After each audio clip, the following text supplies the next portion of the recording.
Hello दोस्तों, good morning, good afternoon and good evening दोस्तों। तो दोस्तों स्वागत है आज का मेरे इस यूट्यूब लेक्चर पे। तो दोस्तों फर्स्ट ऑफ ऑल मैं बता देता हूँ, ये वाला लेक्चर 12th क्लास के लिए है और आज अपन इंडियन इकोनॉमी के सेकंड चैप्टर के बारे में स्टडी करेंगे। फर्स्ट चैप्टर मैंने अपलोड कर रखा है मेरे यूट्यूब वीडियो पे, तो दोस्तों आप उसमें देख लेना। बहुत ही बढ़िया सेशन क्रिएट कर रखा है वो वाला, और उसमें से आप अच्छी तरह से नोट्स बना लेना। मैंने बता रखा है उनमें भी एमसीक्यू कौन कौन से गोल्ड है। तो दोस्तों स्टार्ट करते हैं अपना आज का नया सेशन, आज का नया चैप्टर, और आज से एक नई उमंग के साथ स्टार्ट करते हैं। तो दोस्तों चैप्टर नंबर सेकंड, तो चैप्टर नंबर सेकंड का नाम क्या है? तो चैप्टर नंबर सेकंड का नाम है 5 year plan in India. 5 year plan in India मतलब 5 ईयर प्लान इंट्रोड्यूस किए थे गवर्नमेंट ने इंडिया के अंदर। 5 साल का प्लान इंट्रोड्यूस किया था गवर्नमेंट ने इंडिया के अंदर। तो सबसे पहले मैं ओवरऑल बता देता हूं कि आपको ये प्लान क्यों करा था। देखो, अपन ने फर्स्ट चैप्टर में स्टडी करी कि इंडिपेंडेंस के बाद अपना जो क्या नाम है, इंडिपेंडेंस से पहले अपना जो कितना मतलब जो इंडियन इकोनॉमी थी कितनी गंदी तरह ट्रीट करी थी ब्रिटिशर वालों ने। एग्रीकल्चर सेक्टर खराब कर दिया था, अपना इंडस्ट्रियलाइजेशन खराब कर दिया था, एम्प्लॉयमेंट के नाम से जीरो, ठीक है, और जिसकी जीडीपी ग्रोथ भी अपनी इंडिया की बहुत ही कम थी, समझ रहे हो ना। और दोस्तों इस चीज को सही करने के लिए, इस चीज को एक अच्छे वे में, एक सुटेबल वे में ठीक करने के लिए गवर्नमेंट ने इंट्रोड्यूस करे 5 ईयर प्लान्स। ठीक है दोस्तों, तो नाउ स्टार्ट करते हैं, अपन पढ़ते हैं, फिर अच्छी तरह समझते हैं कि ये क्या है। ये वाला टॉपिक बिल्कुल बेसिक है, बिल्कुल बेसिक से उठाया गया है। इसमें से भी क्वेश्चन बनते हैं, वो मैं आपको दिखाऊंगा एमसीक्यू कैसे बनते हैं। ठीक है दोस्तों, तो मेरे साथ पढ़ना, और हाँ अच्छी लगे तो वीडियो दोस्तों को भी शेयर करना, और प्लीज मेरे साथ ही नोट्स बनाते रहना। तो दोस्तों स्टार्ट करते हैं अपना फर्स्ट पॉइंट क्या बोलता है। देखो, economics planning refer to a system under which central authority मतलब government sets a set of target मतलब कि जो भी उन्होंने टारगेट सेट कर रखा है, and specific a set of programs या फिर कोई प्रोग्राम सेट कर रखा है उन्होंने, और क्या policies to achieve those target with the specific period of time. मतलब इकोनॉमिक प्लानिंग का मतलब वो सिस्टम है जो कि एक गवर्नमेंट इंट्रोड्यूस करती है या फिर सेट करती है target and a specific as a set of program. चाहे वो टारगेट मतलब उस टारगेट को कंप्लीट करने के लिए जो वो प्रोग्राम बनाएगी, क्या वो पॉलिसीज बनाएगी, उसको अच्छी तरह से लगाना, जिससे कि जो अपन ने जो टारगेट बनाया है उसको कंप्लीट कर सके एक पीरियड ऑफ टाइम के अंदर, एक पीरियड ऑफ टाइम के अंदर। ठीक है, जैसे कि मान लो गवर्नमेंट ने इंट्रोड्यूस किया कि अपन एम्प्लॉयमेंट रेट आज मान लो एज्यूम कर लो 20% है, आज गवर्नमेंट बोलती है कि है ना उसको 40% करेंगे, मतलब 40% 20% और एम्प्लॉयमेंट देंगे अपन।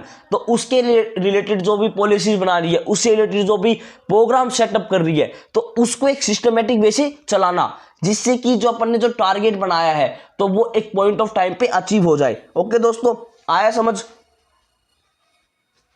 अब बात करते हैं दोस्तों अपन इकोनॉमिक प्लानिंग के बारे में। ठीक है यार, इकोनॉमिक प्लानिंग क्या होती है? तो क्या बोलते हैं, एक minute, economic planning mean utilization of country's resources in different development activities in accordance with the national priorities. अच्छा, इसमें इकोनॉमिक प्लानिंग क्या बोलता है, जो रिसोर्सेज मतलब अपन एक जो है ना सिस्टमेटिक वे से रिसोर्सेज को यूटिलाइज करे, जिससे कि अपने मतलब जो डेवलपमेंट हो रहा है, जो अपन नेशन के लिए डेवलपमेंट कर रहे हैं, उसमें भी वो रिसोर्सेज अच्छी तरह यूटिलाइज हो।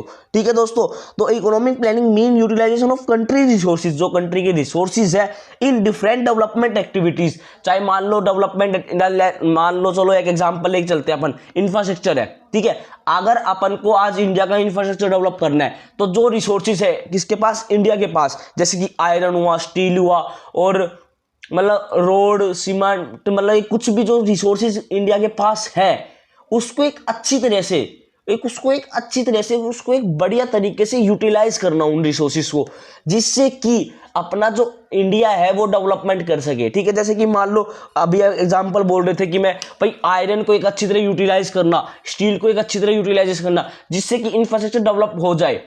ठीक है दोस्तों, अब इंफ्रास्ट्रक्चर डेवलप हो गया तो ऑब्वियसली है कि ग्रोथ तो होनी है, उससे क्या होगा, ट्रांसपोर्टेशन का खर्चा, मतलब ट्रांसपोर्टेशन एक बढ़िया हो जाएगा।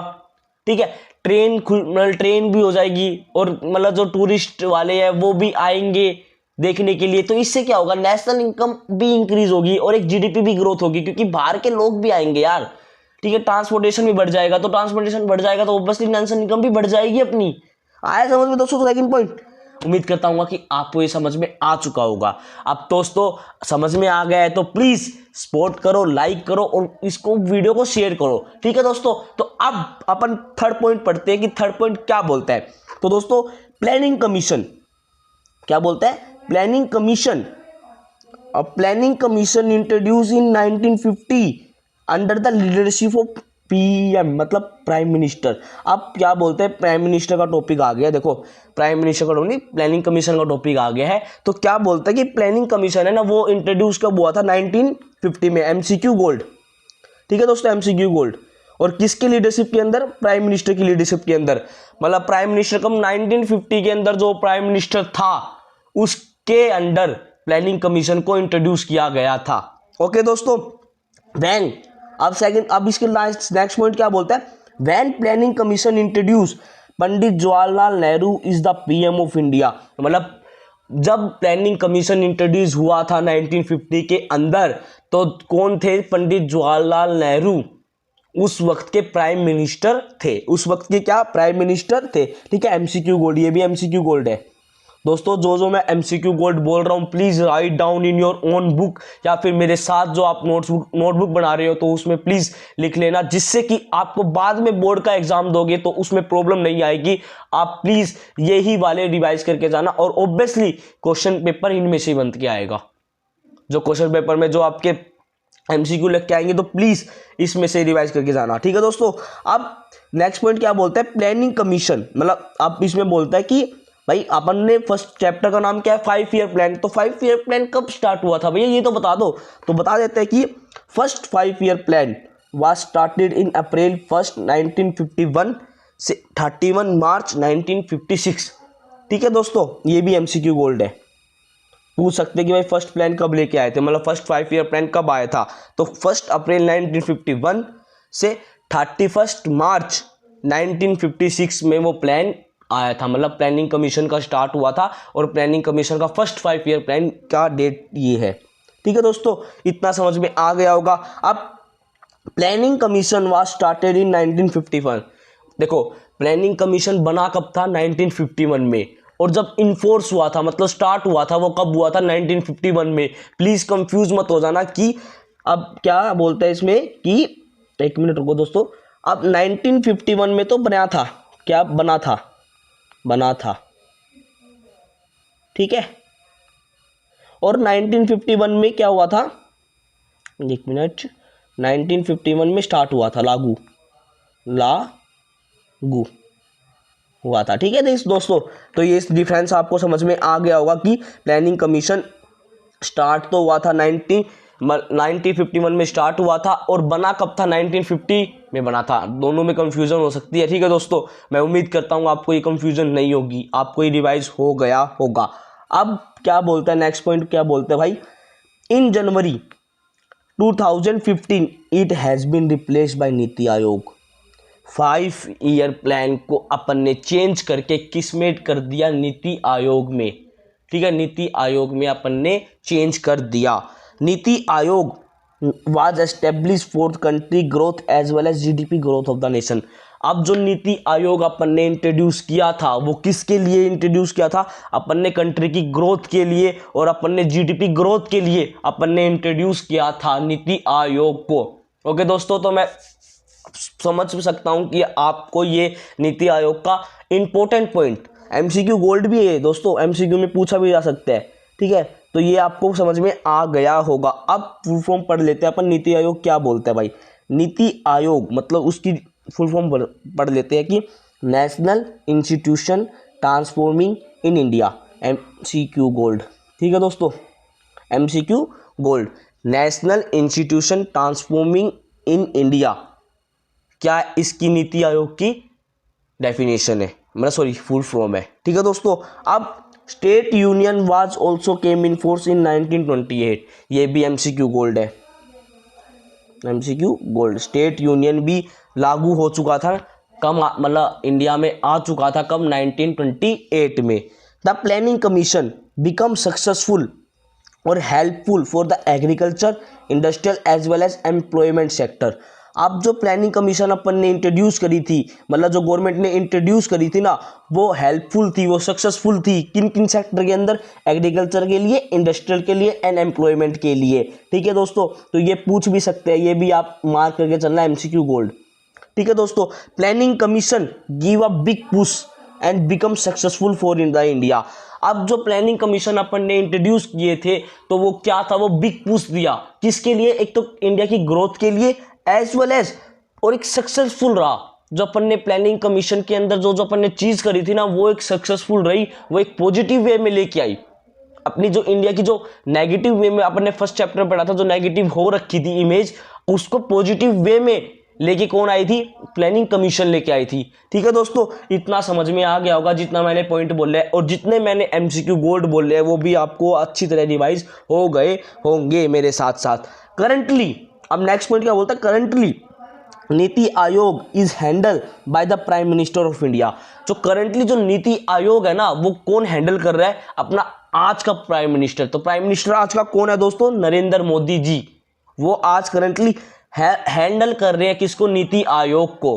ठीक है दोस्तों, और आज 5 ईयर प्लान नहीं चल रहे, आज अपनी नीति आयोग चल रही है, उसमें कोई भी चेंज नहीं आया है, अभी तक कंटिन्यूअसली गोइंग चल रही है। ठीक है दोस्तों, अब नेक्स्ट पॉइंट क्या बोलता है?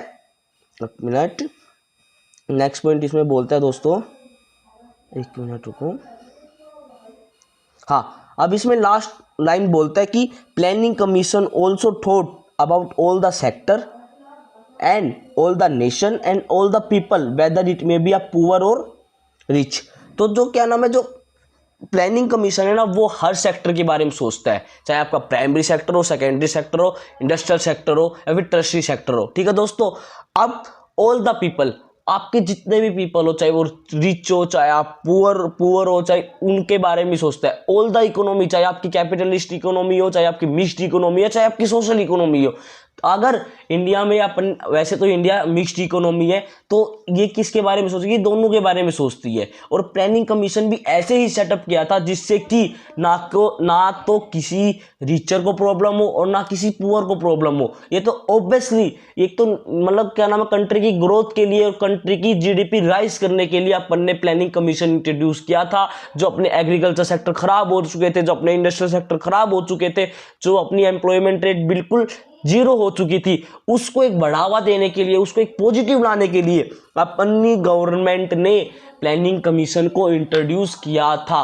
तो दोस्तों, मैं उम्मीद करता हूँ कि आपको बेसिक और प्रिंसिपल बेसिक 5 ईयर प्लान के मतलब जो बेसिक पार्ट है, मतलब 5 ईयर प्लान का जो बेसिक पार्ट है, ये आपको अच्छी तरह समझ में आया होगा। इसका नेक्स्ट पार्ट वीडियो अपलोड हो जाएगी जल्दी ही। और दोस्तों, मैं उम्मीद करता हूँ कि आपने इस बेसिक के नोट्स बना लिए होंगे अपने नोटबुक में। और हाँ, अभी ये रिवाइज, मतलब अभी आपने वीडियो देख ली तो हैंड टू हैंड इसको प्लीज रिवाइज कर लेना, जिससे कि आपको आगे चल के प्रॉब्लम नहीं आएगी। और मेरी उम्मीद है कि दोस्तों, आज पढ़ना पड़ेगा तो पढ़ लो, आगे प्रॉब्लम नहीं आएगी। अगर आज आप सोच रहे हो कि ठीक है चल रहा है, आपको at the point of time इतनी ज़्यादा प्रॉब्लम आएगी, आपका माइंड कंफ्यूज हो जाएगा कि यार क्या पढूं।